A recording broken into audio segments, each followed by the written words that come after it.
આપ સર્વેને જય શ્રી કૃષ્ણ, હર મહાદેવ, નમઃ ચંડિકાય.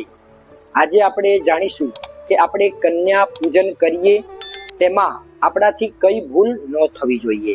તો સૌપ્રથમ તો કન્યા પૂજનમાં કન્યાની ઉંમર શાસ્ત્રના મત મુજબ પ્રમાણે કેટલી હોવી જોઈએ તો જ તે કન્યા વંદનીય પૂજનીય માનવામાં આવે છે.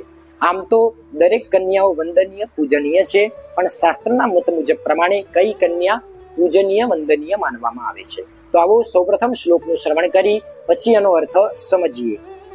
એક વર્ષાતુયા કન્યા પૂજાર્થે તમ વિવર્જયેત ગંધ પુષ્પ ફલાદીનામ પ્રીતિસ્તસ્યા ન વિદ્યતે.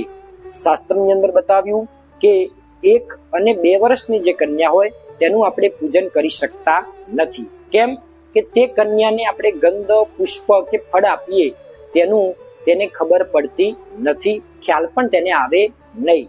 પછી એવું બતાવ્યું કે 2 વર્ષથી 10 વર્ષની જે કન્યા હોય તેનું તમે અવશ્ય પૂજન કરી શકો અને તે જ કન્યા વંદનીય પૂજનીય શાસ્ત્રની અંદર માનવામાં આવે છે. આમ તો દરેક કન્યા વંદનીય છે, પણ શાસ્ત્રની અંદર 2 વર્ષથી 10 વર્ષની જે કન્યા હોય તેનું જ આપણે પૂજન કરી શકીએ અને તે વંદનીય માનવામાં આવે છે. તો ખાસ આપણે આ વસ્તુ ધ્યાનમાં રાખીએ. આપ સર્વેને જય શ્રી કૃષ્ણ, હર મહાદેવ, નમઃ ચંડિકાય.